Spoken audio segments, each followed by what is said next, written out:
sommeil, un peu d'assoupissement, un peu croiser les mains pour dormir. Et la pauvreté te surprendra comme un rôdeur et la disette comme un homme en larmes.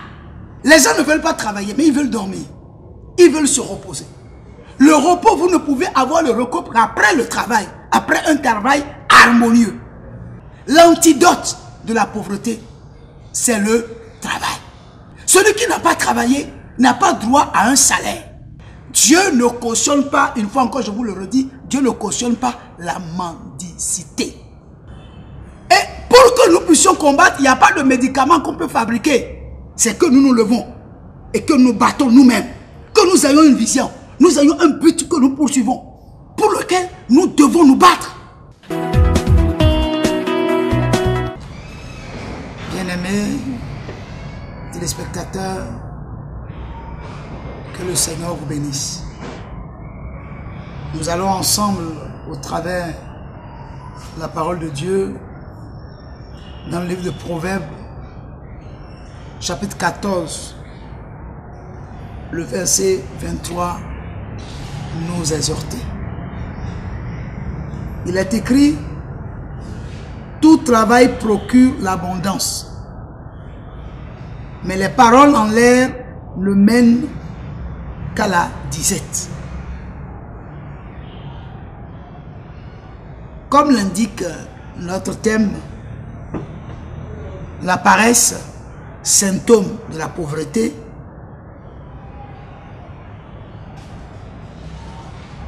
la parole de Dieu nous exhorte au travail.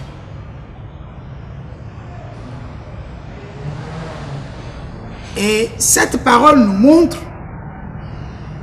que nous ne pouvons connaître l'abondance que dans le travail.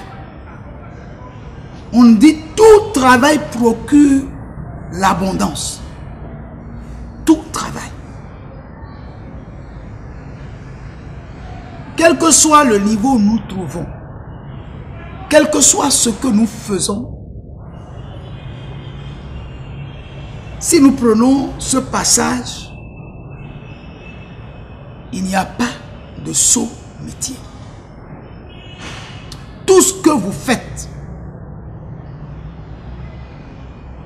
si même vous balayez la rue, vous vendez de l'eau, vous êtes mécanicien, quel que soit ce que vous faites, la parole de Dieu déclare que tout ce que vous pouvez faire vous procure l'abondance. Nous ne le dirons pas assez que pour connaître l'abondance et être à l'abri de la pauvreté, il faut que nous travaillions. Mais les paroles en l'air ne mènent qu'à la disette. Il ne s'agit pas d'exprimer ce qu'on veut faire, ce qu'on pense qu'on peut faire, parce que il est plus facile de parler de ses projets, plus facile de parler de sa vision, mais il n'est pas facile de prouver son travail. Donc il faut que nous cessons de dire des paroles en l'air. Je veux faire ci, je peux faire ça, j'ai tel diplôme, j'ai telle expérience.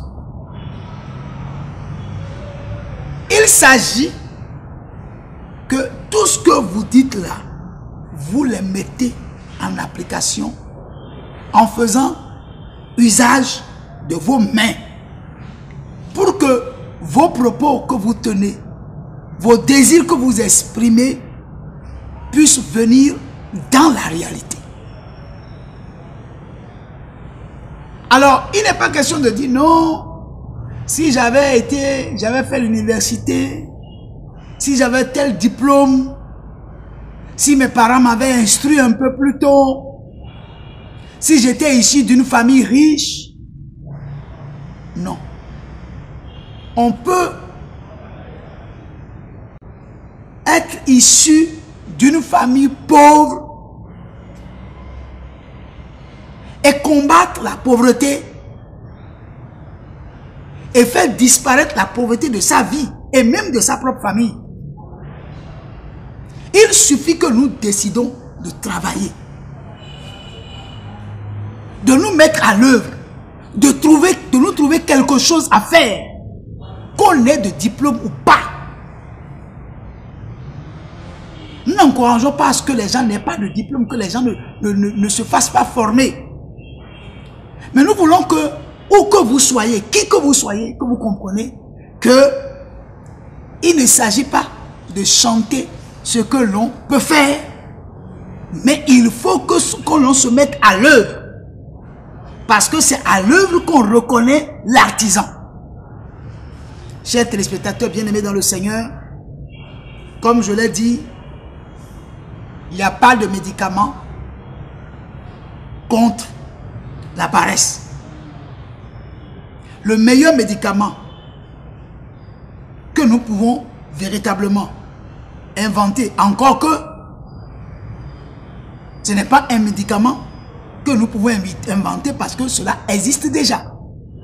C'est le travail. C'est de chercher forcément à faire quelque chose. Tant que nous ne faisons rien, nous dépendrons toujours des autres. Et la parole de Dieu nous dit dans le livre d'Ecclésiaste, chapitre 9, au verset 10, la parole de Dieu nous dit ceci: tout ce que ta main trouve à faire, fais-le avec ta force. Car il n'y a ni œuvre, ni pensée, ni science, ni sagesse dans le séjour des morts où tu vas. Au séjour des morts, il n'y a pas d'œuvre. Il n'y a pas quelque chose à faire. Il n'y a rien à faire. Il n'y a pas de science là-bas. Ta science que tu as aujourd'hui, ta connaissance que tu as aujourd'hui, ce n'est que sur la terre que tu peux la faire valoir. Et pour la faire valoir, il faut te mettre au travail. Il faut travailler. C'est sur cette terre que nous sommes appelés à travailler. Comment peut-on être aussi nanti de diplôme, de connaissances, de sciences, mais et vivre dans la pauvreté comme les rares qui sont dans l'église? Pourquoi peut-on avoir autant de capacités? Pourquoi on peut être un homme aussi valide et qu'on se refuse de se lever de son lit? On se refuse de croiser les bras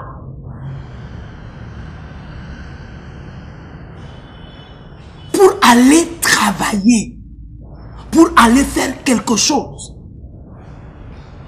Le travail ne viendra pas à nous, c'est à nous d'aller vers le travail. Même si le diplôme que j'ai, je n'ai pas encore eu le privilège de trouver un emploi qui correspond à mon diplôme, pourquoi vais-je rester à la maison? Pourquoi je ne peux pas inventer quelque chose que je puisse faire pour me procurer en attendant quelque chose qui va me permettre, n'est-ce pas, de vivre pour le moment et d'espérer que demain, je peux avoir quelque chose qui sera à la taille du diplôme que j'ai. Pourquoi nous voulons forcément être un bureaucrate? Si, en réalité, le Seigneur ne veut pas que nous soyons un bureaucrate, mais quand même que par notre connaissance que nous avons, nous puissions nous lever et essayer de mettre sur pied quelque chose qui peut nous rapporter de l'argent. Puisqu'en réalité, la finalité, n'est-ce pas, du travail que nous cherchons, de l'emploi que nous cherchons, et que nous puissions avoir le privilège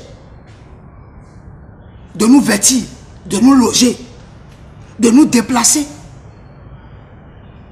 Pourquoi alors restons-nous les bras croisés, alors que la Bible dit un peu croiser les bras, un peu dormir, et la pauvreté nous surprendra comme un rôdeur. Bien-aimés dans le Seigneur, chers téléspectateurs, il n'y a donc pas dans le séjour des morts ni œuvre, ni science. Donc c'est sur la terre que nous devons nous battre pour être des hommes et des femmes qui tendent vers la prospérité. Tout ce que ta main trouve à faire avec ta force, fais-le. Pour le moment, accepte ce qui t'est proposé, ce que tu peux faire maintenant, accepte-le. Dans l'espoir que demain, tu auras quelque chose de meilleur. C'est de cela que Dieu parle en disant, je bénirai l'œuvre de tes mains. Ceux qui savent se battre et ne se laissent pas à la fatalité. C'est à cela que Dieu dit, je bénirai l'œuvre de tes mains. Bien-aimés dans le Seigneur, levons-nous, battons-nous et faisons quelque chose de nos propres mains, au lieu de chercher à dépendre des autres. Dans le livre de Proverbes, au verset, chapitre 21, au verset 25, la parole de Dieu dit ceci: le désir du paresseux le tue, parce que ses mains refusent de travailler.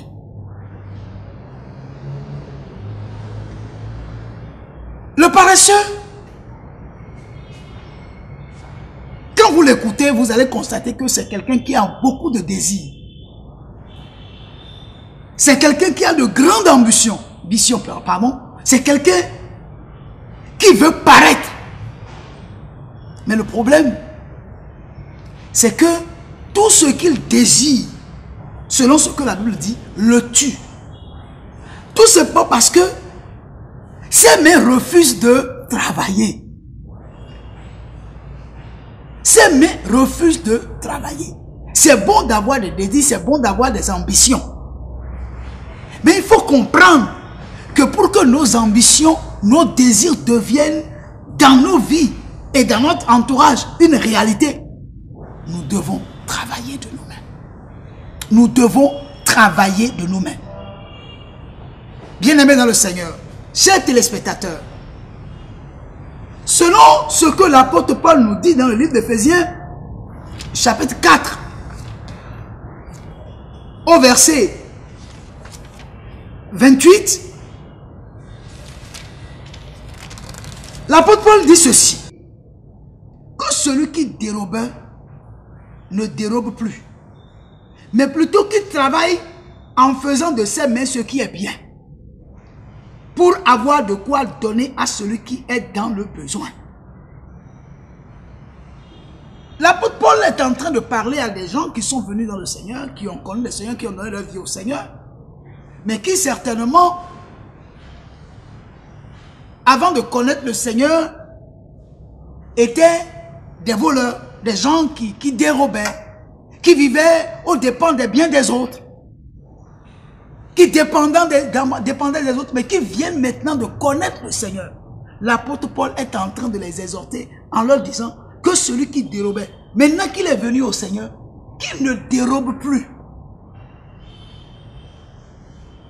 Si nous ne travaillons pas, c'est certain que nous serons obligés pour manger de mentir, de dérober, de tromper les gens parce que nous voulons passer par la ruse et la tromperie pour nous nourrir. Chers téléspectateurs, bien-aimés dans le Seigneur, ce que le Seigneur veut pour nous est bien meilleur que ce que nous vivons aujourd'hui. Et je suis convaincu que si nous pouvons nous accrocher à Christ et prendre au sérieux la parole du Christ au travers de la Bible, beaucoup de choses vont changer dans nos vies. Nous mettrons fin à la vie de misère et à la vie de pauvreté. Soyez bénis chez vous ce matin. Que la grâce de Dieu vous visite dans vos activités et dans vos vies. Dans le nom de Jésus-Christ. Amen.